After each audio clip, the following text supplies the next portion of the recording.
Hello everyone, my name is Andrew and I'm your presenter, or trying to be your presenter. I guess what you can say is I'm trying to impress whoever needs to be impressed, the guys at Wild Earth team. But I've been thinking about it. You know what, I'm just going to be myself. I'm not a presenter. I'm sure you're aware that there are a lot of guides out there that are not presenters, we're guides. So I'm going to do what I do best. I'm going to guide. Okay, I'm going to teach you about what I know and what I can find. Right now we are driving around a park. We're in the middle of Port Alfred. We're in the Eastern Cape. We're quite far from the bush, in fact, but this is the best I can do for now. There's trees around. Yes, there's a city, Port Alfred, but we can still talk about other different things that we're going to see along the route. Like I mentioned, there's a lot of trees. Down over here were some dussies. They're often around over here, and there's a lot of rock cliff faces over here. And the dussies go up there, and they often will call this time of the evening. It sounds very nice. We're going to see if we can hear them call. If they don't call, cool, we'll just carry on, and yeah, I'm going to try and engage as much as I can with you and also show as much confidence. Okay, we're going to begin the drive. I'm going to sit over here. I am doing my city safari in a Uno 1100. Yeah, so it's quite a small vehicle, but I've got all my bush clothes on. Alright, let's see how we go. Remember, you're on Bushlove's Epic Adventures. Let's have a good time.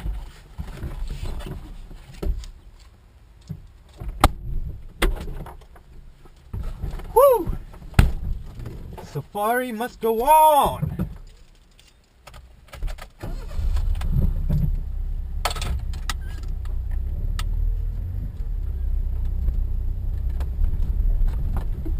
Right, so I'm supposed to drive down here and do the whole turnaround. That's the rules of the road. But this is Africa. And here in Africa, we don't really obey the rules of the road. So I'm just going to do a U-turn and hope I don't get a fine.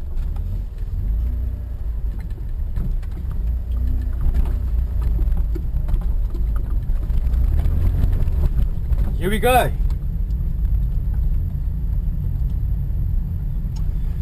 Okay, interesting facts about the Eastern Cape. Okay, we are in what we call a it's called the Albany thicket. So out here there's specific tree types. They do have poisons. It's called the euphorbia tree species. There's various different species of euphorbias, like the river euphorbia. There's the knobworm euphorbia, and the triangularis as well. So basically this area, it's forming a specific habitat or a biome which only certain species of birds, animals, or even possibly even insects may live, where it cannot survive anywhere else, or its habitat is nowhere else. For example, in this area of the jungle-like areas of the Eastern Cape, typical area for the Narina trogon. Narina trogon, it's a very rare bird. Okay, it's very pretty in color. It's unbelievably beautiful. It is considered the holy grail of all birds. So if you're all looking around hoping I'm going to quickly point it out as it flies past, it's not going to happen. We need to get into the habitat. Let's carry on.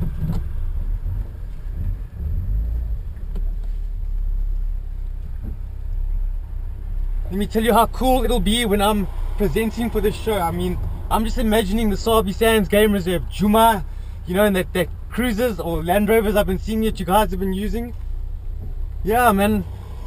I'm just imagining it, and I think your product is very unique.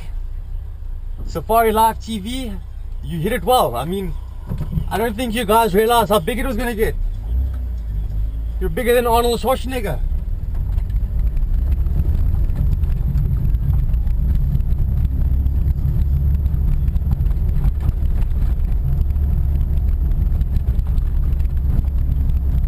Okay, I don't think you're going to be hearing this, but there's some birds calling.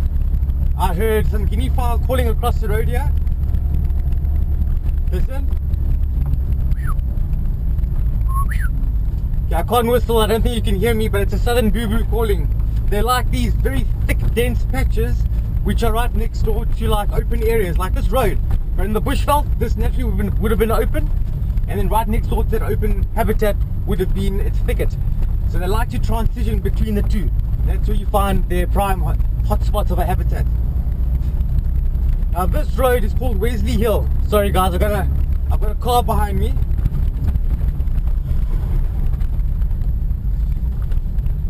She turned off. Sorry, let's go. This is called Wesley Hill. Have a look out there, there's the ocean.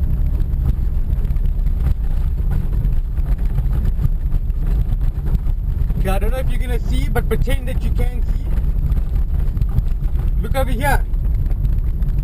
This is a Homo sapien. You all know what a Homo sapien is. If you don't take a photo, we'll identify back at camp. Did you see that? I didn't stop. This is Stenden University over here. Stenden is a hospitality university, and it's mainly for Dutch students. So I like to drive along here. Sadly, no sightings. Not even one.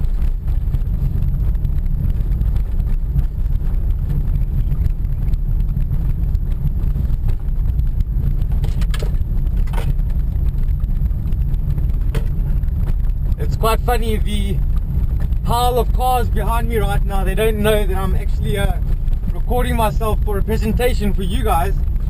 So I'm driving like safari speed, and I've got the whole of Port Alfred behind me cursing. Don't worry, nothing to look at.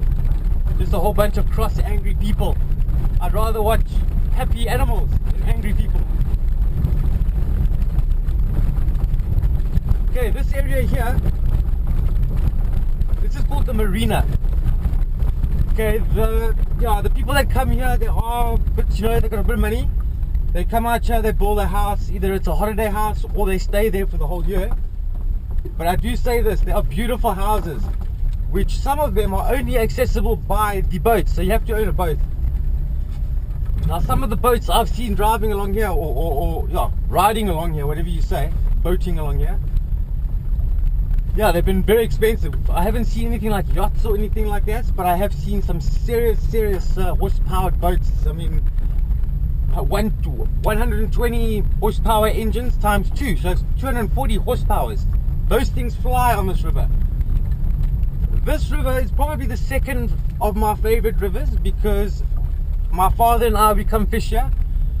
Sadly, we don't catch a lot here. It's our luck, we don't catch sometimes, but when we do catch, we catch. But we came here and we fished a few times, no luck, but it's still nice to look at the marina and some boats going past, and that's why I'm talking about the boats now. The road is being fixed. This has all been paved.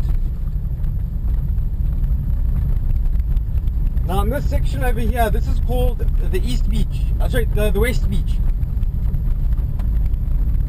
Now on that side over there is the East Beach. Okay, it's separated by this river over here, the Kawi River. Now the river formations here, they're very long and windy, the rivers. They form figure of eights. Not so much this one over here, it's quite a calm, straightforward river. But the Kariga River is my favorite river. It winds and it forms two massive figure of eights, and it's the longest tidal estuary in South Africa. I'll have to do another drive to show you that estuary, but yeah, the water is salt all the way up to 18 kilometers. I should think this one over here, I'll be guessing maybe 12 if you're lucky, but the Kariga, it's 18 all the way up, 18 kilometers. There's still salt, and it can still habitate animals like sharks. We've caught sharks 18 kilometers upriver. So it just shows you that nature's out there. We read the books, and she makes her own rules. You can't tell them what to do. Okay, I'm just checking here quickly.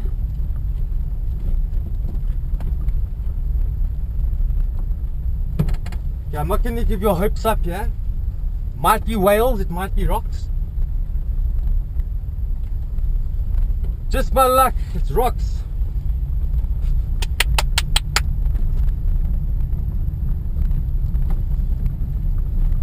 Alright, this is the Guido's beach area. Guido's family restaurants over here. Not as beautiful as your areas of the Sabi Sands. Man oh man, those areas. Yeah, Timbavati and Sabi Sands. I mean, that's place, that's piece of paradise right there. Yeah. Let's carry on, guys, before I start talking too much again. There's a fisherman over there. Have a look at him.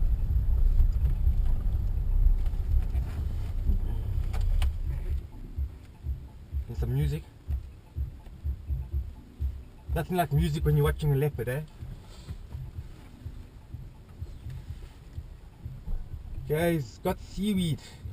Every time I come here, it looks like they've caught something, but actually it's a clump of seaweed. Everybody's staring at me because I'm talking to myself here, apparently. Oh well, I am a nutter after all. So just let you know, you're on Bushlove's Epic Adventures. You're on the Port Alfred side of the beach. The next time you see me, I'll be on Wild Earth TV. Alright? Safari Live. I'll be driving that cruiser or that Land Rover that you're using. That'll be me. Whoa.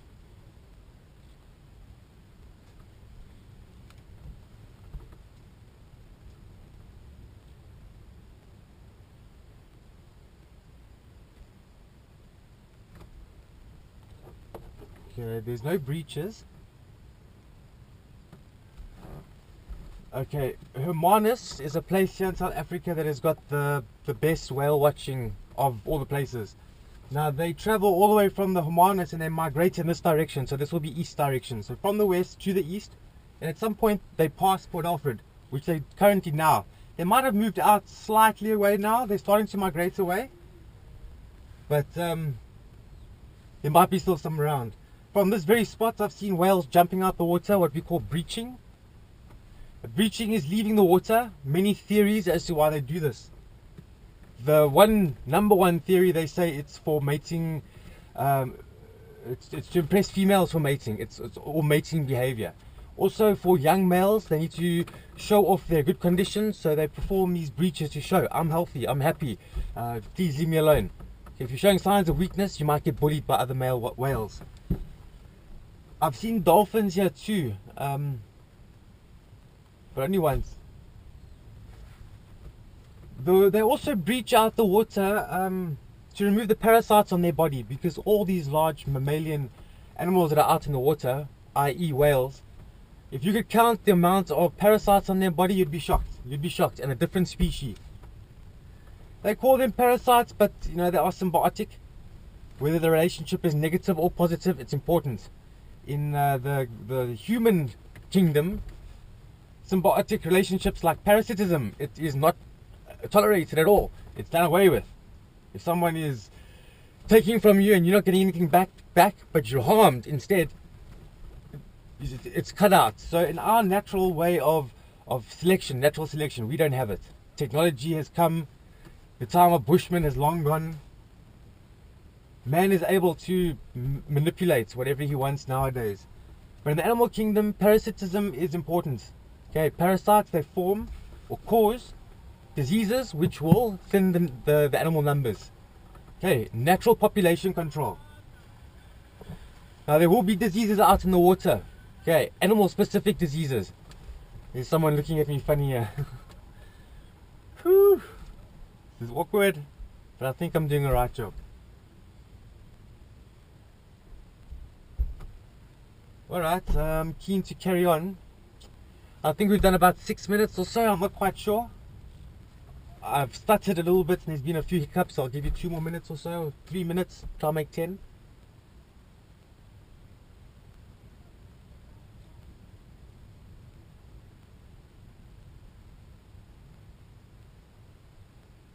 Cool. Bushlove's Epic Adventures must continue.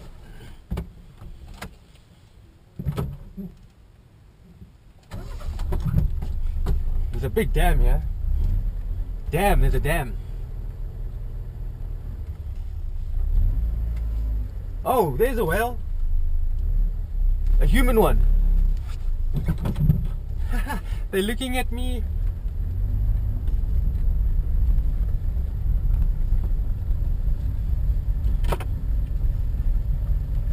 Woo.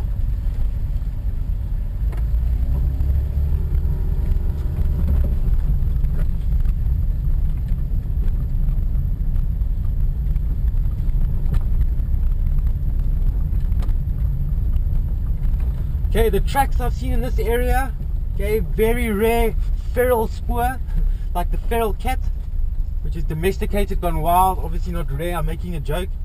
Nothing like what you guys have got, the leopards and lions. So I've seen the feral cat spoors here, I've seen dog spoors, obviously people walk their dogs here, like this gentleman over here. Oh, nice big male dog.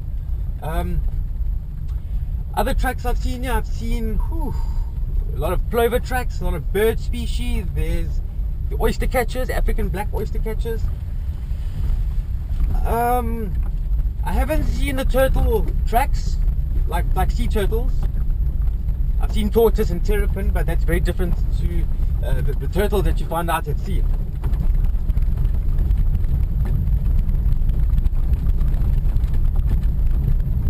You hear that? The rumbling. It's like a dirt road we're driving on. This is a tar road, and it feels like a dirt road. I don't know if it's because it's a lazy government or because my dad has got a Uno on these roads, but this is a pretty good car and it's well looked after. Still feels like we're on a dirt road.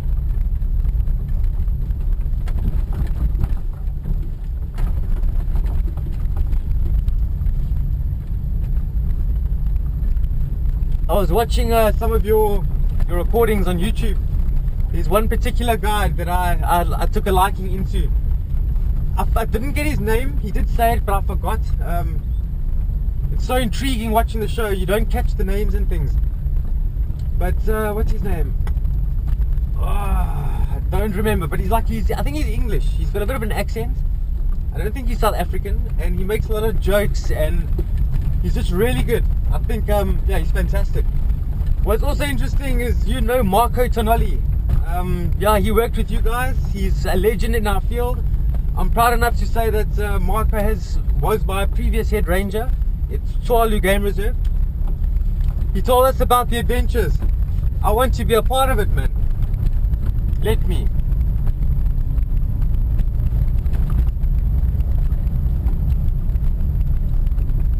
Whew. Okay, I'm going to pull off the side here and I'm going to stop recording. I'm going to hopefully make one more just in case this one's not so good.